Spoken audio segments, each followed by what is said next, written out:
এই ছেমড়ি পোলাপানেরা উচ্ছে খাবি নি?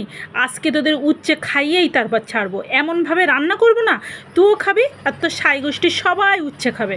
দেখ, ঝাল পেঁয়াজ আদা রসুন সমস্ত চিংড়ি মাছ দিয়ে বেটে ঘষে নিয়ে তারপরে ওটা মশলা দিয়ে কষিয়ে নিলাম। নেওয়ার পরে না খেতে ভালো লাগলে কি বলবো, পুরটা তৈরি করে নিয়ে উচ্ছেটা সিদ্ধ করে নিয়ে তারপরে উচ্ছের ভিতরে পুরটা দিয়ে এখন মজাদার রেসিপি তৈরি করে ভাজা করে নিতে হবে। দেখবো কেমন করে বাচ্চারা উচ্ছে খায় না বা কেউ উচ্ছে খায় না।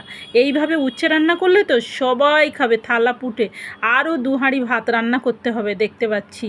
এবারে উচ্ছেগুলো ভালো মতন ভেজে নিতে হবে। ভেজে নিয়ে একদম কমপ্লিট হয়ে গেলেই মজাদার একটা রেসিপি তৈরি হয়ে যাবে। দেখেন, থালার ভাত তো থালায় আর থাকবে না, সব শেষ হয়ে যাবে। দারুণ দারুণ মজা, দারুণ।